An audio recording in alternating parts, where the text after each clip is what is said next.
Music theory serves as the fundamental understanding of making music of every genre. That being said, if you want to be a good musician, it's mandatory to understand the theory behind it. In this video, I will teach you everything necessary that you have to know. And with everything, I mean everything. I divided the video into 3 sections: notation, intervals and scales, and chords and harmonies. I would recommend you to watch the notation even if you think you can read notes already. I'm pretty sure there will be some hidden nuggets of wisdom because I will go in depth already at the beginning. In music theory, there are 12 different notes, not more. This thing is called the staff. Depending on where you find the notes in the staff, they are either higher or lower. High in the staff means high note, low in the staff means low note. This thing at the beginning is called a clef. It indicates where one specific note is so that you can figure out all the other ones. And those notes have always the same order. Famous clefs are the treble clef, which indicates the G, so the G is on the 2nd line. The bass clef indicates the F, so the F is on the 4th line. The alto clef indicates the C, so the C is on the 3rd line. As mentioned before, all notes always appear in the same order. 7 out of 12 are just written on the staff as round black symbols. They appear naturally without any additional symbols. These are C, D, E, F, G, A and B. We already learned that the G is here in this clef, so we put the other notes above the G and the rest below. Notes are either on lines or in between, and the order is always the same. If we go above the 5th line on the staff, the next note G is still on top. For every note higher we have to draw extra lines. For example, this is an A, this again a B, and so on. The same thing is if we want to go lower.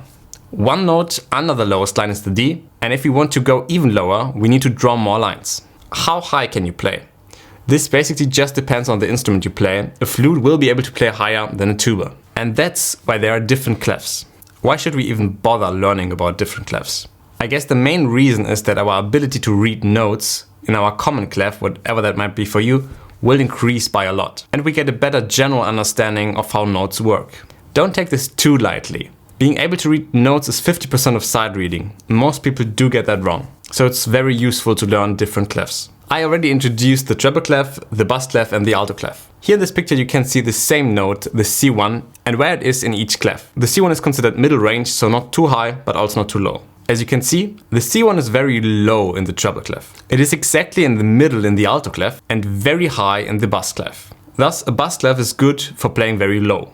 When the C1 is very high in the notes, there's a lot of space to go below without having to draw additional lines. That's why basically all low instruments use the bass clef. Vice versa is the treble clef often used for instruments that play in higher registers like flutes and oboes, because the C is very low, so you don't have to draw much additional lines if you want to go play higher. The alto clef is also used quite often compared to other clefs like the French treble clef or the baritone clef. The violas always play from the alto clef. Cellos and bassoons sometimes use the tenor clef if they have to go into higher registers. So we do have our 7 notes now, but what are the other 5? Let's look at piano keys. You can see there's a very clear structure of white and black keys. The white keys are the 7 notes we know already. The black keys are creating spaces between these white notes. But as you can see, there are 2 exceptions and they are very important because they make our lives pretty difficult. But let's first see how we can play these black keys. Therefore, we need accidentals. Those things look like this. This is a flat, this is a sharp, and this is a natural. A flat decreases a note by 1 semitone, the sharp increases it by 1 semitone, and a natural removes the effect of previous accidentals. You may wonder now, what is a semitone? A semitone is the smallest step between 2 different notes. Notes are nothing else than different frequencies, so may I say there are infinitely many notes. But we needed a way to classify them, so in Western Europe we decided to just have 12 different notes. In Asia, a lot of countries have quarter tones. It's half a step of a semitone. But for now, all you have to know is that semitones are the smallest steps between 2 different notes. And they are always between 2 different keys on the piano next to each other. So from white to black to white again, to black to white. But here again to white. So here's the difference. Obviously, every semitone sounds the same. So when you just play the white keys, there would be a difference between the sound of the notes, because there are differences in spaces in what we call C major. E and F and B and C are semitones, all the other steps are whole tones. A whole tone is just 2 semitones. How does this work exactly with these accidentals and the black keys? There are always several possibilities to reach those black keys. We know that a flat decreases a note by 1 semitone and a sharp increases it. Let's take our C. If you want to go to this black key, We just put a sharp in front of the C and call the note C sharp. The note looks like this in the staff. It is just the C with a sign of a sharp in front of the note. Very important, in front, not after. What would be the other way? If we can just go up from the C to C sharp, then we can also just go down from the D to D flat. The only difference, it looks different in the staff. This was our C sharp, but the D flat must have the bass note D and then get the flat. Again, C sharp and D flat sound exactly the same. Because not all white keys have a black key between them, we start to get some problems. Every step from one piano key to the next one is a semitone. If we put a sharp in front of the E, it's the same note as the F. Same if we put a flat in front of the F, it's the same note as the E. So an F flat in the staff looks higher, but is lower than an E sharp. Make this very clear for yourself. Here's the other example.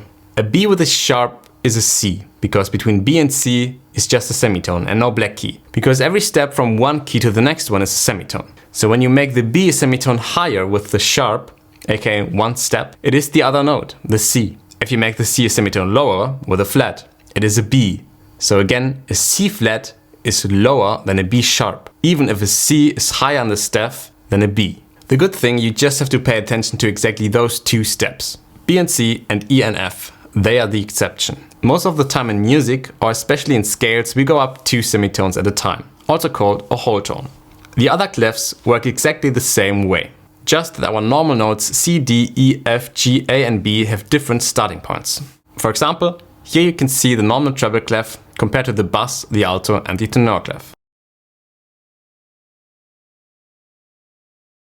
In the first part you learned everything about reading notes. In this part you will learn everything about scales and intervals. This is a major scale. It sounds very familiar.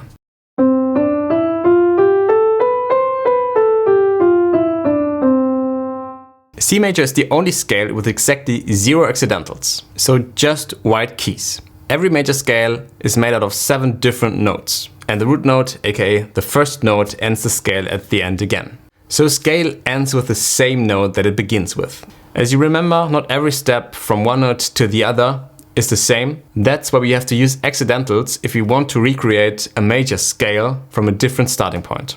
The C major scale starts on C, the D major scale starts on D, and so on. I think you get it. Before we look at scales, let's look at intervals first, because they can be explained fairly easy. Intervals describe the absolute value between 2 notes. In easy terms, the distance between them. There are 9 intervals you should know, and all of them can be seen in the C major scale. Some of them have special classifications. In general, these are the intervals building the C major scale. The perfect unison, if 2 notes are exactly the same, the major second, the major third, the perfect fourth, the perfect fifth, the major sixth, the major seventh, and the octave, which is the same note as the first one, but an octave higher. So it sounds very similar. How do you learn those? By remembering how many semitones each of them has. That's not the easiest way, but it's the most accurate way if you have time to think. And there are a few shortcuts you can take. For example, if you know chords, they also have a certain structure. And then you see G and you instantly know the third is B and the fifth is D. I have to think in English, it takes a bit longer. And probably you know this is the G major chord because you've played the G major chord 500 times already. And from these notes, then you can go up or down and look for other intervals. So you basically know, okay, I have this amount, and if I go 1 or 2 up, it's the next interval. Easy. Whenever you're unsure about the intervals, you can just look them up in the C major scale because they appear naturally in there. And you know C major has no accidentals, so you can just write it down and look how many semitones are between each note. Very fast, I'm going to mention the other intervals, and then I will make a few examples so that you actually understand what these intervals are. The minor second, the minor third, the augmented fourth or diminished fifth, the minor sixth, the minor seventh, the minor ninth, and the major ninth. Each of these intervals has a different amount of semitones between them, so every interval sounds different. Here are a few examples. From C to E flat is a minor third, because it's exactly 3 semitones between them. The C sharp, the D, and the E flat. As you can see, there are differences between interval classifications. Some are perfect and some can be minor or major. Perfect are the unison, the fourth, the fifth and the octave. The other ones can be major or minor, while major is always a semitone greater than the minor one. Here's an overview of all intervals together with the semitones. If you want to take a closer look, you can pause the video. Now things get more complicated. There's one interval that is different than all the other intervals, and this is the augmented fourth or the diminished fifth. They are both the same interval, it's just another name. This ominous interval is also referred to as the tritone, technically just the augmented fourth, but they sound the same. The tritone is famously known as an interval that has a lot of tension in it, and it is also known as the Diabolus in Musica, the devil in music. Unfortunately, I have to tell you that every interval can be changed even more by adding the prefix augmented or diminished. Not every interval, for example, there is no augmented minor third, there's just an augmented or a diminished third. So if an interval is called major or minor, the next higher interval is the augmented one, the lower one the diminished one. For example, out of these four, the diminished sixth is the lowest, then the minor sixth, then the major sixth, and then the augmented sixth. But with perfect intervals, the augmented fifth is, for example, a semitone higher than the perfect fifth, and the diminished fifth a semitone lower than the perfect fifth. You probably noticed an augmented second is nothing else than a minor third. And that's technically true. The same distance between two notes can also have multiple names. For example, the diminished seventh is the same as the major sixth, because we take the minor seventh, in this case, and make it a semitone lower. So as you can see, it's a major sixth. Same as with accidentals, depending on which line on the staff is the note, we have to give its name. For example, this is a C and this is an E flat. What interval is this? Here's how you can figure it out. You look at how many piano keys are between the notes without accidentals. Very important that it is without. If you say the E flat is the same as the D sharp, so it's just a C and D, so 2, which is a second, that's not the right answer for C and E flat. So for E flat, we take E, and we have C, D, and E. So it's a third, but we have to decide which third, major or minor. Because E flat is 3 semitones, it must be minor third. Why? Because the minor third is defined as 3 semitones, or 1 semitone more than the major second, which is just 1 semitone more than the minor second, which is just 1 semitone above the starting tone. But what about D sharp? What is this interval? As I said, look at the notes without accidentals. What is C to D? It's a second. And then count the semitones. Obviously it's 3 semitones again because D sharp is the same as E flat, so the distance is the same. The minor second has 1 semitone, the major second has 2 semitones. So that's not enough to reach our 3 semitones. How can we go to 3 semitones but keep it as a second, not a third? By augmenting it. So it's an augmented second. As I said, augmenting a note makes it 1 semitone higher. Why all of this? Why just not call it minor third? Because sometimes in a harmonical context it makes more sense to use D sharp than E flat. For example, in C sharp you would probably not have E flat but D sharp. Why? You will see later in the video.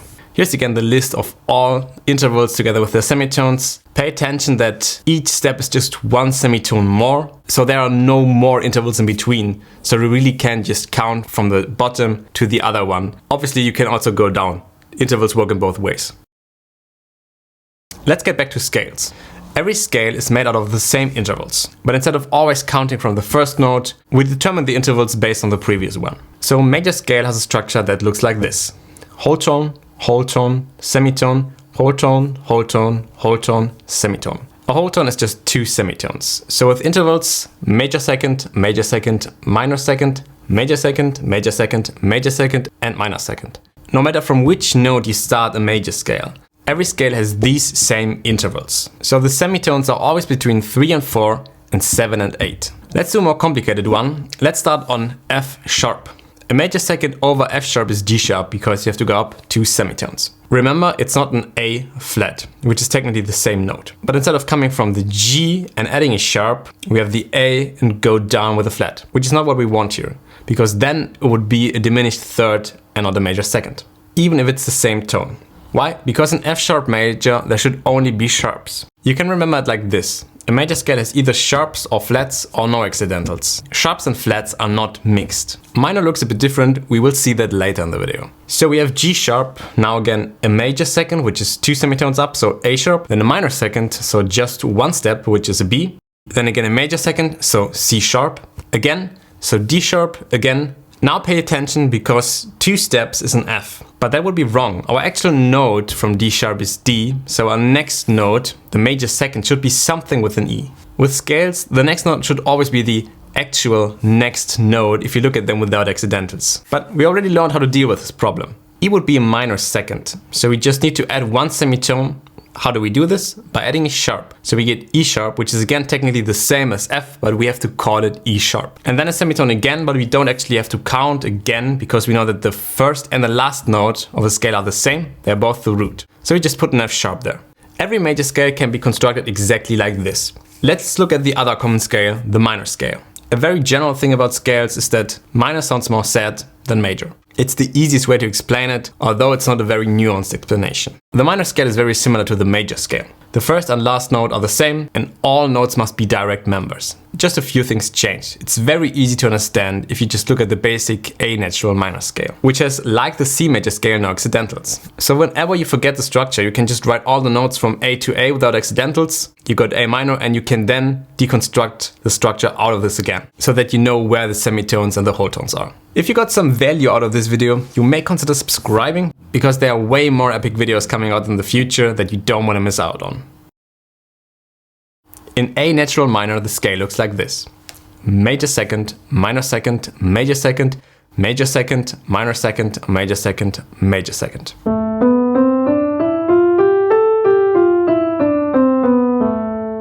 Because the natural semitones between E and F and B and C are in different places compared to C major, or all major scales actually, the minor scale sounds different. I hope this makes sense. Just look at this. In major, the semitones are between 3 and 4 and 7 and 8, and in minor between 2 and 3 and 5 and 6. I already implied by saying that this was a natural minor that there are different forms of minor. There are two other forms that are extremely similar.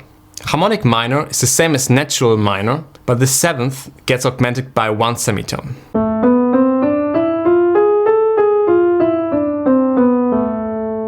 If the seventh would have a flat, we would just remove the flat with the natural. The natural removes all flats and sharps attached to a note. So A harmonic minor looks like this. The semitones are still between 2 and 3 and 5 and 6, but there's a new augmented second from F to G sharp. Remember, the structure is always the same in every key, and you can start a scale on any possible note. You just sometimes have to add a lot of sharps and flats or an accidental. There's one last minor scale, the melodic minor scale. Here, when we play the scale up, we play it like the harmonic scale, but we also augment the sixth, so we get F sharp and G sharp. This removes the pretty intense step between F and G sharp, so we just have 2 major seconds. When you play melodic minor down, it's the same as natural minor. So in this case, without any flats.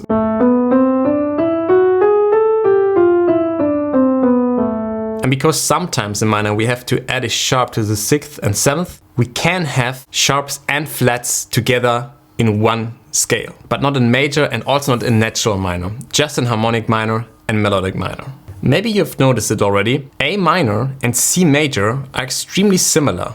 As mentioned before, there's just one major scale that has 0 accidentals and also just one minor scale that has 0 accidentals. And the root note of both scales has always a distance of a minor third. What I mean by that is, if you have F major and with the same amount of accidentals in a minor scale, you just start the scale a third lower with the same accidentals. So we just look at C major again. If you take C major, you want the same amount of accidentals in the minor key. You start it as a third lower, which is A, C to A. So you get A minor. Let's just do another example. If you have A flat major, a third lower is F. And if you start the scale with the exact same amount of flats, which is 4, so there are B flat, E flat, A flat and D flat in the scale, you automatically get the right scale. It works in both directions, so you can go down a third from major to minor or up a third from minor to major. And if there's a note you don't want to use this accidental on, you just remove it with a natural. When scripting this video, I wanted it to be like 10 minutes long, but this was already 3,500 words. So I thought I'm just going to make a way bigger tutorial out of this.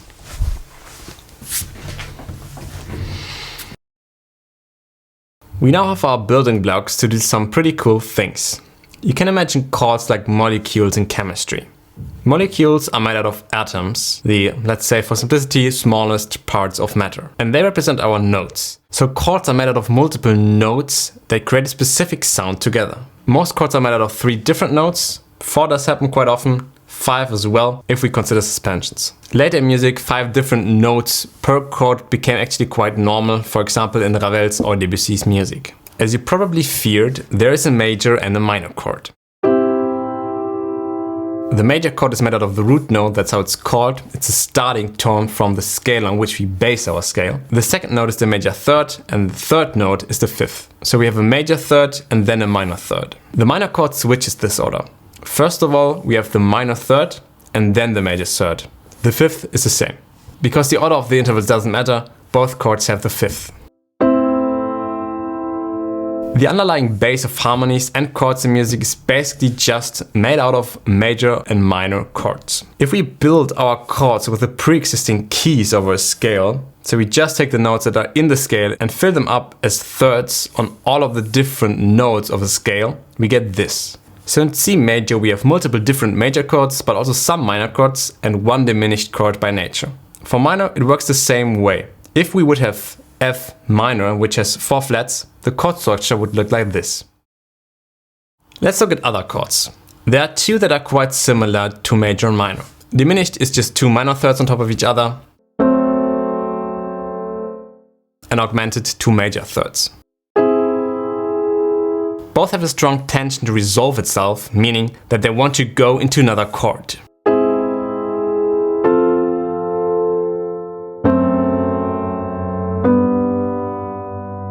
The next chord to look at is the 7th chord. It is the second most used chord after major and minor and consists out of 4 notes. The same note can occur multiple times in one chord, they are not restricted to one. But if we speak about how many notes are in a chord, and I say 4, at least in this video I mean 4 different ones, even if the chord has 12 notes in total. So a chord looking like this is just made out of 3 different notes and a major chord. 7th chords are major chords with, as you might have expected, the minor 7th. This chord has a very strong tension towards another chord. This chord is the 5th lower than our root note of the 7th chord. So if we have a 7th chord on G with G, B, D and F, the root note is G and a 5th lower is C. So the 7th chord on G wants to resolve itself into C major or minor. Most of the time the 7th chord is built so that it will resolve itself into the tonic, our bass chord, the chord we always want to get back to. In a piece written in C major, our tonic is the C major chord, in F minor, it's the F minor chord, and so on. So we always want to get back to these chords. The trick is to choose the right 7th chords. So we just go backwards. We needed a chord that starts a 5th higher than our tonic. So we build this major chord together with its 7th on the 5th of the root note. This chord even has a special name. It's called the dominant 7th, just if it's built on the 5th of our tonic. The next chord I wanted to talk about is the 6th ajouté, French for added 6th. You take a normal major chord and you add the major 6th. You can also take the minor chord and add a major 6th, but it should be a major 6th. Here's a special use case of the 6th ajouté. Instead of playing the chord on the 4th scale degree, how it appears normal in major, play the minor 6th ajouté. People are not used to hear this particular minor chord in a major context. That's what makes it so powerful and emotional.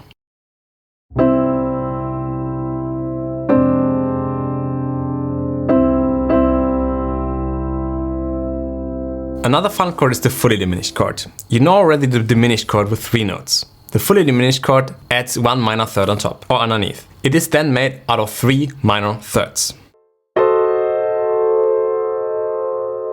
Here's the cool thing. If you would put another minor third on top, you would get the first note again. So the pattern is exhaustive. With exhaustive I mean there are just a finite amount of possible fully diminished chords because they repeat each other. The one we talked about here is made out of F sharp, A, C and E flat. As you remember, there are just 12 different notes in total. So if you would start the chord from a semitone higher, you would naturally get 4 completely different notes compared to the first fully diminished chord. If you do it again, you have 4 different notes. Do it again, you end with this chord, which if you put the highest note at the bottom, is the same chord as the first one. Because every chord here has exactly 4 different notes, no matter how high you build them up, they will always stay the same. This means there are just 3 fully diminished chords. The beauty is, because they have the same structure from every note starting, every note can be the root note. That's why the chord is often used to modulate from one key to another one. How does that work? Every note in the fully diminished chord can be the leading tone. In C major, these are the chords we normally use. The B is the leading tone, a semitone under our root, and you can find it here in the 5th scale degree. And as you know, the 5th scale degree wants to resolve itself into our tonic. It's the same as the dominant 7th without our 7th. The 7th just adds even more tension, but we don't need it actually. Let's go back to our example with the fully diminished chord. If you have F major, which is very similar notes compared to F sharp fully diminished, you can get from F major to F sharp fully diminished very easy. You just have to make a 7th chord out of a major chord. So you get F, A, C, E flat, and then you can make an altered chord out of this one by adding a sharp to the F. By going chromatic, it's not that difficult for the listener to understand what just happened. They won't notice, and from this chord you then can go into G minor. Why? Let's have a look at the C major scale again. We put 3rd and 5th on top of each note, with the same accidental as the scale. Now we have major and minor chords and one diminished chord. The chord over the 5th scale degree, the 5th note, is a major chord which has the leading tone in it. So this chord has a very strong tendency to resolve itself into the first chord of the scale. That's something you will hear pretty much in every music piece that exists on the planet, from Bach to Katy Perry. I don't know exactly why this is, but it just sounds right. And there's also no other chord that has the exact same tension to resolve itself into the tonic. Except if you modify the dominant 7th even more and make the tension even bigger. Just remember, the chord of the 5th scale degree really wants to go to the 1. The fun thing starts when you begin playing with this expectation of the listener. Very common is to let the dominant 7th go into the 6, which is actually not the right resolution.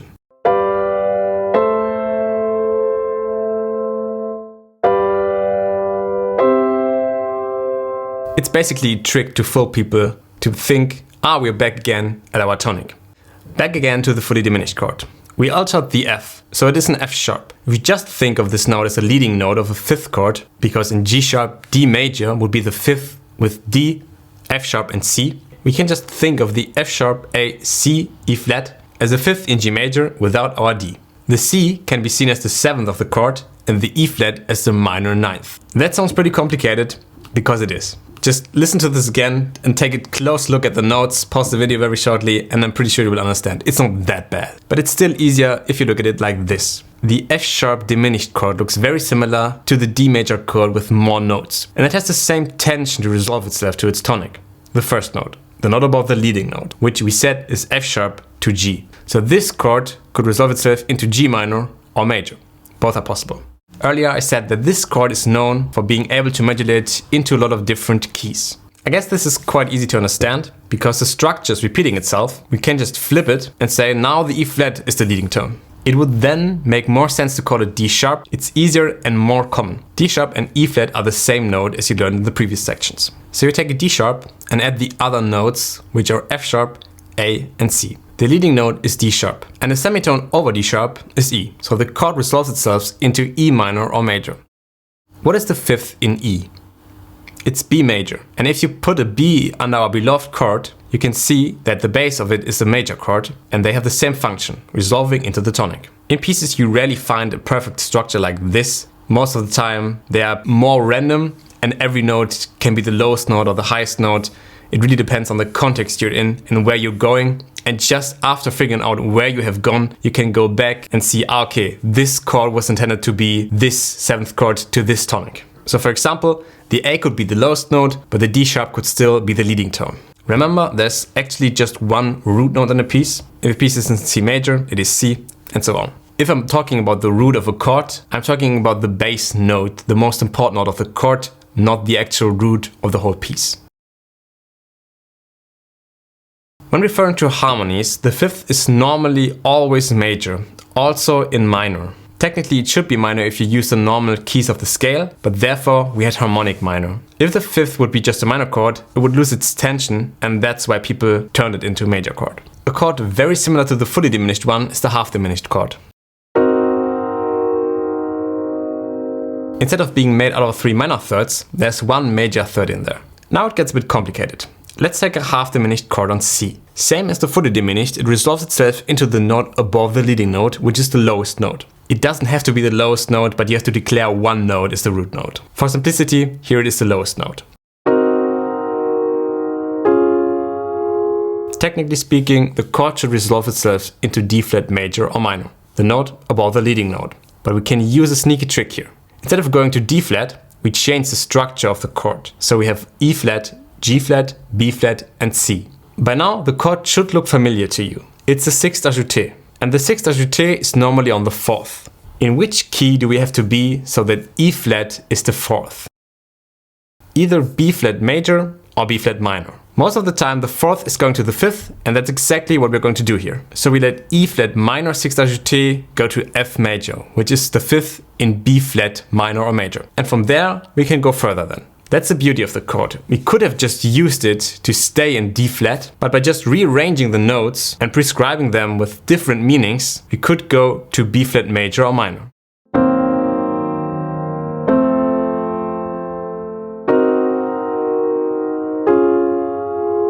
Because these chords like the fully diminished or the half diminished look so similar to normal chords, it's easy to change them to these more ambiguous ones. The closer, the lesser steps you have to take from one chord to the next one, the less friction there will be while listening. What I want to say with this is, if you just take a chord and change one note chromatically, which is just a fancy word for changing one note by a semitone, it most of the time makes sense to our ears, so these chords are easy to get into. And from them we can then modulate into very different chords and keys. That's where we like them to modulate. Let's talk about chords with 5 different notes. They will be very similar to the ones with 4 different notes. I previously said that the fully diminished chord has a strong tension to resolve itself into the tonic, same as the dominant 7th chord. The reason for this is that it is basically the same without the actual root note that is missing in the fully diminished one. Take this chord. The upper 4 notes represent the fully diminished chord, and together with the note underneath, it's a dominant 7th chord with the 7th and the 9th.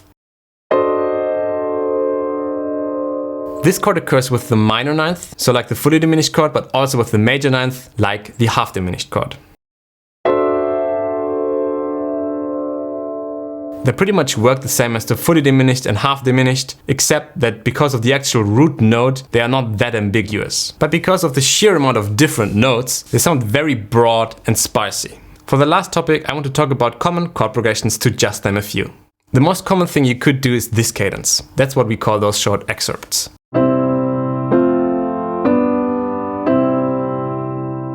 1, 4, 5, 1. Those numbers are referring to the scale degree as chords. 1, 4 and 5 are the most common chords in general. You can bet your ass that they are going to be used in pretty much every music piece out there. The 1 is our tonic, the chord that we always want to get back to. The 5 is our dominant, often as dominant 7th chord. And the 4 is the 5th in the other direction, also called subdominant. Very popular is also to use the 6. So for example, 1, 6, 4, 5, 1.